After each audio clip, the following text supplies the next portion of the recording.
it's a lot about perfectionism. My position is indefinite, so I could be here until I'm 69 years old if I want. That's horrible, actually. Like, what am I gonna do with my life now? Fighting constantly with this feeling, maybe you're doing something which is not good enough. I thought that was supposed to be like the peak of my life. Was it really that? At that moment I was like, no, actually, this is just the beginning.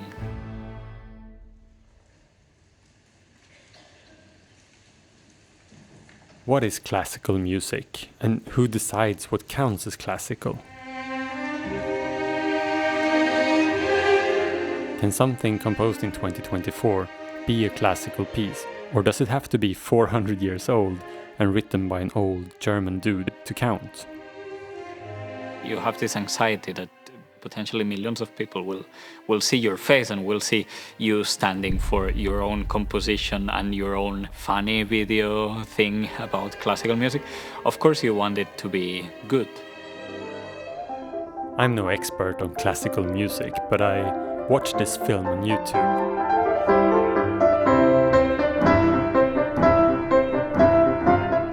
And sure, I appreciated the quirkiness of it, but I didn't give it much more thought. But then I showed it to a friend who is a classically trained piano player and noticed how she got drawn in and then refused to give my phone back until she had watched the whole thing.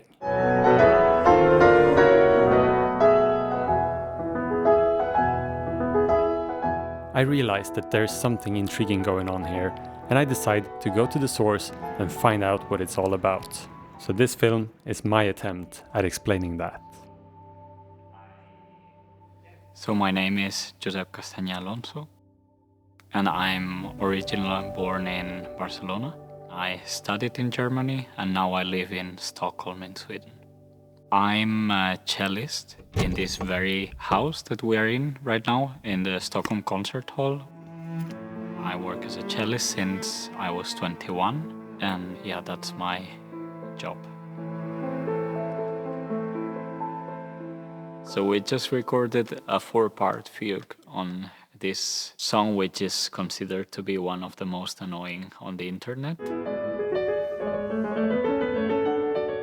I just took the theme and made a fugue out of it. I still consider myself a hobby pianist, but I happen to be a professional musician. I've always had a passion for video editing and, of course, music composing. I found a way to combine both things, which is, just doing fun compositions and then doing videos and animated videos with graphics to back them up to explain classical music to people. So I started a YouTube channel with that.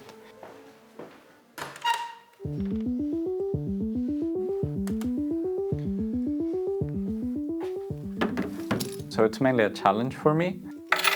As an exercise, it's beneficial for any classical musician to just figure out how you can make something that actually was not thought to be a classical theme into something which actually sounds classical in the sense, or baroque, call it as you want.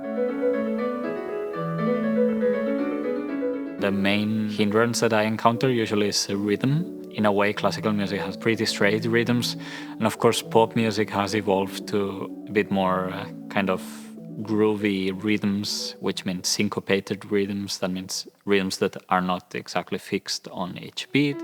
So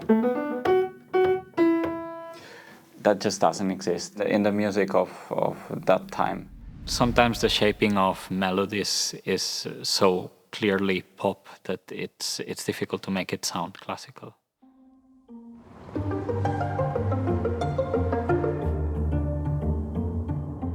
I'm a very perfectionist person, so I have to fight a lot with the feeling that what I'm doing is not good enough. That's basically the feeling I have here in my back screaming to me, maybe you should just give up this project, it's not good enough. Of course I enjoy doing it, I love to write music, I love to try new stuff, but I have to fight a lot with Yeah, this kind of anxiety that, I've already made pretty good things. I try, of course, to make it better each time, and it's not easy because I set myself a very high standard already. So yeah, that's one issue. I will go through the piece 1,000 times, change this little note here, or yeah. Then when I practice on the piano, of course, then I notice, okay, this is very uncomfortable to play. And since I am the composer myself, I'm actually allowed to change anything that I want to make it more easy to play.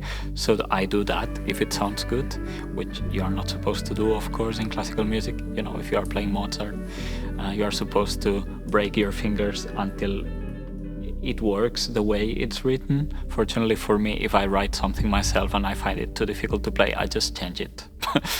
Yeah. Fair enough.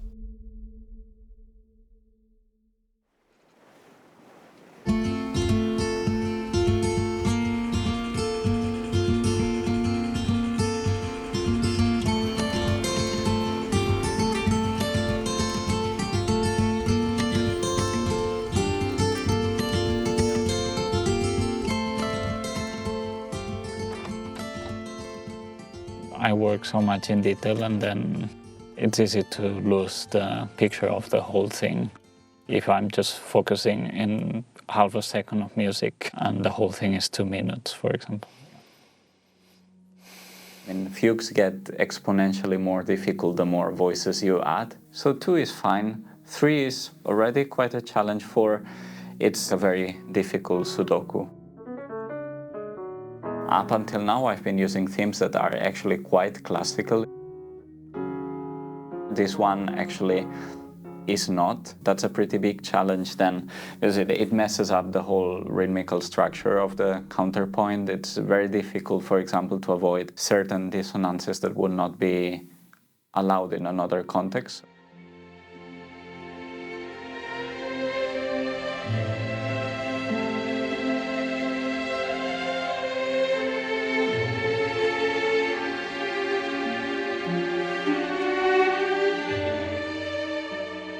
To me, classical music is like this black box of mystery.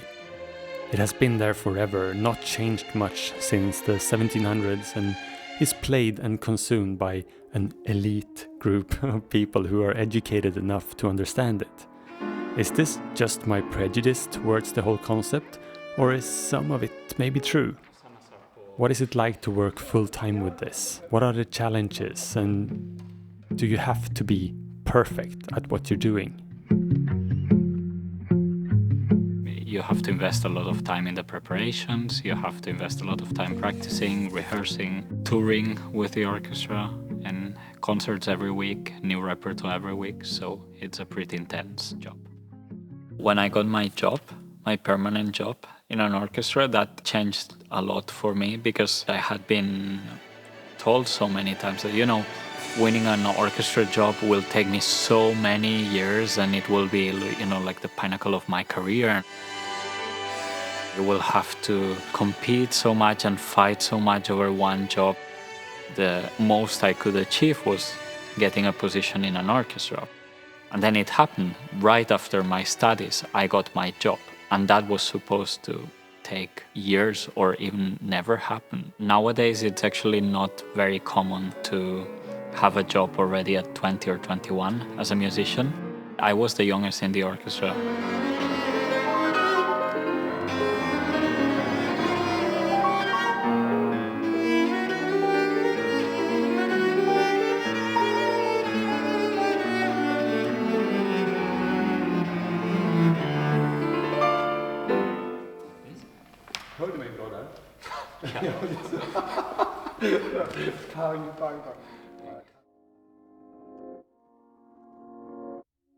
And then all of a sudden I had a stable job, I had everything solved. My position is indefinite, so I could be here until I'm 69 years old if I want. Like, okay, so now you basically have 58 years.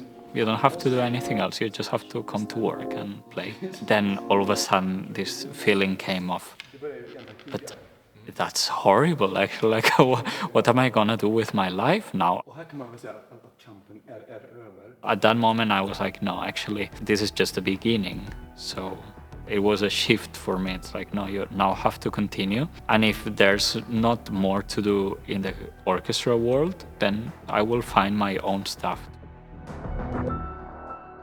I think my videos, in a way, they take something really commercial, mix it with something which is as anti-commercial as you could find, like a fugue. The result is, of course, a kind of mixture that classical music people will say it's too commercial, and commercial people will say it's too classical. So I find it kind of hilarious in a way, yeah. It takes me a long time to finish a project like this. It's just not the result of any kind of genius. It's really hard and slow work, and the amount of weeks and months that I invest in those projects. Yeah, so I just basically figured out one bar, no, exactly 1 second, because the tempo is 120. I listen to it tomorrow and think that it's total crap, so I will delete it. But it's better than nothing, yeah. I spend a huge amount of time and energy to make these films, and they're all available to you for free. And there's just one little thing that I would like to ask from you in return. And if you're watching this and you're not yet subscribed to this channel, please do me the small favor of clicking the subscribe button to help the channel grow and tell even better stories in the future. You can see that the quality is going up all the time, and we're not going to stop here. We have 95 more. We have 93 more. 90. I can't count. So there's lots of more content coming your way. So hit the subscribe button now and count yourself among the heroes in my life who follow me and what I'm doing here. To become a good classical instrumentalist, you basically have to start practicing at 4 years old to keep up with your peers. It's super competitive, and you're constantly being judged on your technical and musical skills. I never had an environment like that in any field when growing up. I was allowed to follow my interest and do the things I thought were fun without ever being pressured to perform. I think this is both good and a little bad. I can't help to wonder what it would have been like for me if I had learned to play an instrument at that age, or learned competitive swimming or something else. I don't have that sense of competitiveness in my brain, but I'm fascinated by perfectionism and I want to know more. It happens to me every time I write something or even I play something that I think it's not good enough. It actually stresses me out quite a lot. Do you often think that about other musicians' work, that it's not good enough, or is it only about your own? It's usually the opposite. I usually get even more stressed about my own stuff, because I think I get kind of annoyed by the fact that I think they are better, maybe. It's important to trust that it's just to be very, very patient and very disciplined. When going to visit him for the second time to see how his project was doing, we met up in the Cellist. Should I say Cellist or Cellist? I'll just stick with Cellist and we'll correct it if it's wrong. We met up in the Cellist room at the Stockholm Concert Hall. This is the room where all the cellists are storing their instruments and talking to other cellists about whatever cellists are talking about. Hello. Hi, nice to see you. You too. How are you? What are you doing? Just usual business, practice. Folkcellomyndigheten. Ja, det var min idé. I like it. There has always been music in my house where I was born, especially classical music, which is kind of strange coming from a family of non-musicians, but it was pretty early that I realized that I actually like music. I eventually started learning the cello that way. This instrument is a testore, an Italian maker from 300 years ago. It rotates inside of the cello section. Each person gets to play it for about 2 years, so now it's the second year I'm playing on it. After being in this room for a while, I built up the courage to ask. Can I try? If you can try Yes. to play, Yes. yeah, so why not? Just be very careful. Of course. So I nervously played this 300-year-old instrument that I would have to sell my apartment to be able to afford if I had broken it. You hold it with your legs now so far? I'm maybe gonna give you my cheap bow, not this one, in case. A cheap bow only costs somewhere around 1,000 euros. How does it feel? Good, I think. Just don't drop it. Holding the bow is something that takes actually years to learn. But I'm a natural. Wow. And if you play very close to here, it sounds very metallic. It's some effect, actually. Because do I only play down, or can I play up as well? Down and up. Good. Cello is not a very thankful instrument at first. It takes many years to actually produce a nice sound. I mean, I would say classical music is pretty much based on very predetermined factors. A lot of rules, of course, and a lot of tradition, both in performance practice and composing and the way you approach this kind of music. Rules. I've always been allergic to them. Or maybe not allergic, but I've had, and according to me, a healthy questioning of them. Don't tell me that we do this because it's the rule. Tell me why the rule exists. And if it doesn't make any sense, I will probably do it my way anyway. I'm not sure if this is why Josep is doing these composition projects, but there certainly is an element of it in there. Many of them was not viewed by anyone for a long time. And the first one had a bit more of a regional success, so to say. It was a fugue, so a classical music piece in the form of a fugue on the theme of the Swedish ice cream truck song that every Swedish person knows. And this one blew up the inside of Sweden. It was everywhere. It was in the radio, it was on TV, the newspapers. It was really fun. And then I decided to continue this series. I made a fugue on the Barbie Girl song. Some people thought it was nice and stuff. And after a year, then all of a sudden a trailer came out. So it just blew away.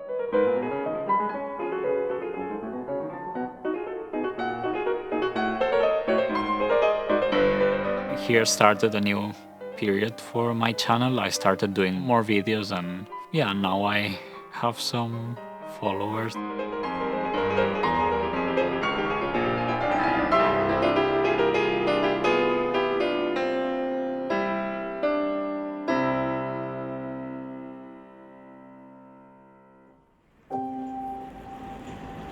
After meeting with him a couple of times, I discovered this internal battle that I can really relate to.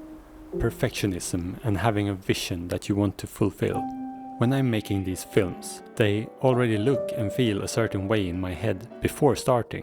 Sometimes they end up exactly like that, and sometimes I have to check my ego at the door and accept that something different from that vision can also be good, or even better.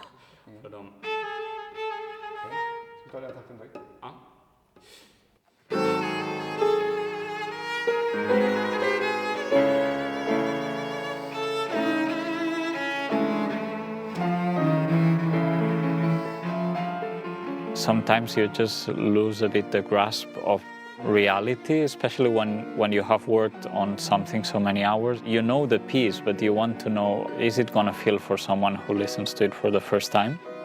Is it good because I heard it so many times? Or is it good just because it's objectively good? Well, it's my most recurring question that I have.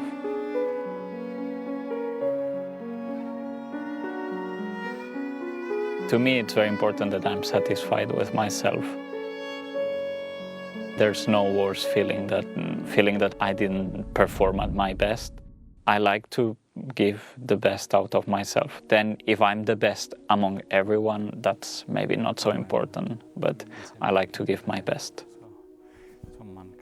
Of course, I want this to continue being my hobby and not get stressed about it. Not only because of that, but I'm also pretty obsessive. Det här var ganska bra förutom några ställen. Vi tar en till. I go over and over and over things many times and try to make sure that what I'm doing is good. Amazing. We only have 6 left. No? Maybe I should just give up this piece. It's not good enough. I've had this thought many times, and it usually means that it will turn out to be good. So I take it as something positive, but I've definitely been thinking to just give up because it's not good enough. On this day, we helped Josep to film him performing the new projects for his channel, while also filming him doing that for this film and filming ourselves filming for the behind-the-scenes film. It was a bit confusing, to say the least. It was hard to keep track of which camera was doing what. But we had a lot of fun. In the end, we were all happy but extremely tired, and I think we were the only 3 people left in this gigantic blue house in central Stockholm when we walked out into the snowstorm around midnight 2 days before Christmas. One thing that is very interesting when it comes to art, just as in making these films, is the question of when is it finished? What is the level of detail that I'm feeling okay to leave it at? Yeah. When you are so familiar with your own work, you lose perspective, so it's difficult to actually judge the quality of what you're doing if you have been doing it for hours and hours and months. The stuff I just recorded here, I think the first draft that I have is from January, so from almost 12 months ago. So perfectionism is the driving force behind this total dedication since he was very young. What is so fascinating about Josep is that he is aware of this and can look at it from the outside and therefore use it to develop himself even more and even laugh about how he handles things sometimes. Do you make your bed every day? I do, but I think that's normal, no? In classical music, unfortunately, but in other ways, fortunately, it's a lot about perfectionism. When I was little, I thought being perfect is about playing all the right notes in tune. Nowadays, I go for different stuff, and probably in a couple of years, I will think that perfection is something else. I've grown in that since I was very small.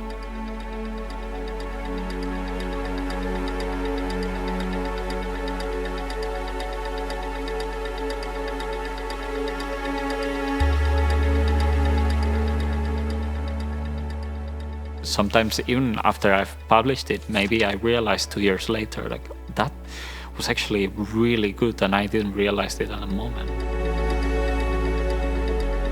Lately, I've tried to learn that, sometimes it's also okay if things don't go as planned or you don't need to control everything. A nice lesson to take for real life outside of classical music for classical musicians. Art has been always a part of human life, and it's easy to forget because it's just everywhere. Art is considered to be not necessary if it's not commercial, or if you cannot sell it, or if it's not self-sufficient.